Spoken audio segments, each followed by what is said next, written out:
আমাদের অনেক ভাই, অনেক বোন তারা কিন্তু আপনার গুমের শিকার হয়েছে।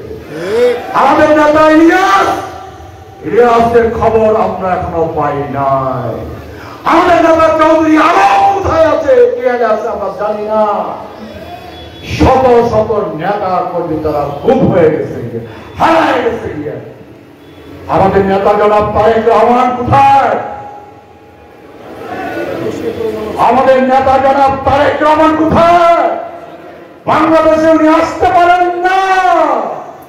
মিথ্যা বানোয়াট মামলা দিয়ে শেখ হাসিনা এই জালেম, এই খুনি, এই ফ্যাসিস্ট, এই দুর্নীতিবাজ, এই লুটেরা আমাদের নেতার বিরুদ্ধে একের পর এক মিথ্যা বানোয়াট মামলা দিয়ে সাজা দিয়ে বাংলাদেশ থেকে হাজার মাইল দূরে লন্ডনে আটকে রাখছে না। তারেক রহমানের যে কষ্ট, বাংলাদেশে আসতে পারেন না, মায়ের কাছে থাকতে পারেন না, ভাই মারা গেছে, মৃত ভাইয়ের মুখ দেখতে পারেন নাই, বাংলাদেশে বিএনপির কাছে আসতে পারে না, মানুষের কাছে আসতে পারে না। তারেক রহমানের অনেক কষ্ট না?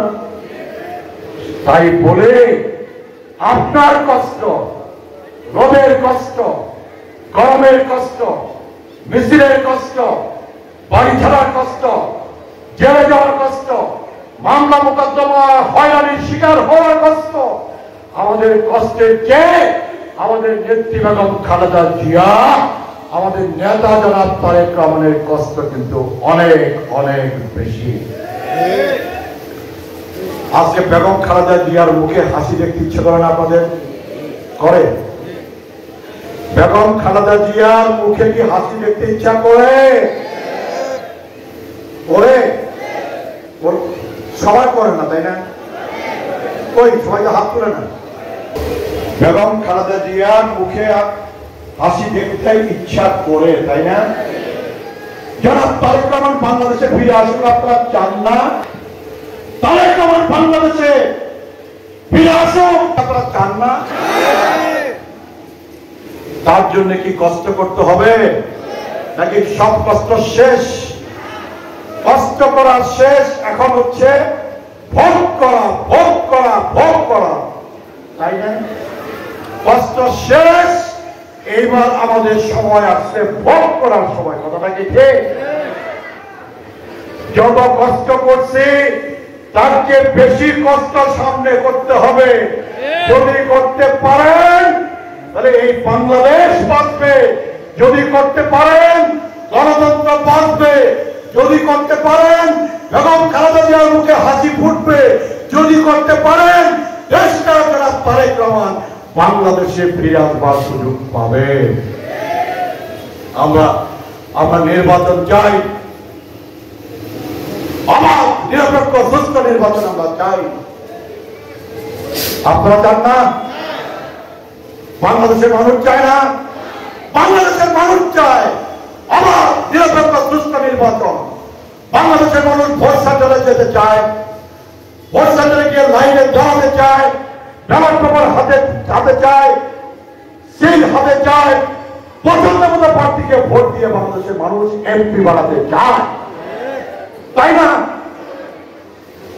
আমাদের দল, আমরা ক্ষমতায় যাওয়ার জন্য লালায়িত না। যারা তারেক রহমান প্রধানমন্ত্রী হওয়ার জন্য লালায়িত না, আমি বাবুর এমপি হওয়ার জন্য লালায়িত না। আমরা বাংলাদেশের মানুষের ভোটের অধিকার ফেরত চাই। আমরা জনগণের ভোটের মালিকানা আমরা ফেরত চাই। যে মালিকানা কেড়ে নেওয়া হয়েছিল, যে অধিকার হরণ করা হয়েছিল, আমরা সেই মালিকানা, সেই অধিকার আমরা ফেরত চাই, ফেরত চাই, ফেরত চাই।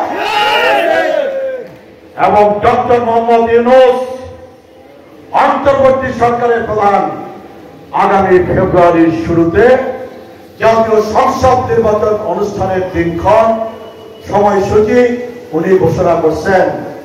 উনি আবার বলতে শুরু করছেন, আমাদের নেতা জনাব তারেক রহমানও বলতে শুরু করছেন যে নির্বাচন বানচাল করার জন্য, নির্বাচন ভণ্ডুল করার জন্য নানা চক্রান্ত নানা ষড়যন্ত্র শুরু হয়েছে, তাই না? বাংলাদেশে অবাধ নিরপেক্ষ সুষ্ঠু নির্বাচন যাতে অনুষ্ঠিত না হয়, বাংলাদেশে যাতে নির্বাচনের মধ্য দিয়ে নির্বাচিত সরকার, গণতান্ত্রিক সরকার, নির্বাচিত শাসন ব্যবস্থা কায়েম না হয়, সেই চক্রান্ত সেই ষড়যন্ত্র বাংলাদেশে আপনার চলতেছে। সেই আলামত পরিষ্কার। সেই কারণে বিএনপির সকল নেতা কর্মী আপনারা হাল ছেড়ে দিয়েন না, আপনারা মেহনতের রাস্তা থেকে সরে যায় না। যতক্ষণ পর্যন্ত বাংলাদেশে অবাধ নিরপেক্ষ সুষ্ঠু নির্বাচন অনুষ্ঠিত না হচ্ছে, যতক্ষণ পর্যন্ত বাংলাদেশে জনগণের ভোটে নির্বাচিত সরকার প্রতিষ্ঠিত না হচ্ছে, ততক্ষণ পর্যন্ত আপনারা কেউ আপনারা মেহনতের রাস্তা কেউ আপনারা দয়া করে ছেড়ে যাবেন না, ছেড়ে দিবেন না।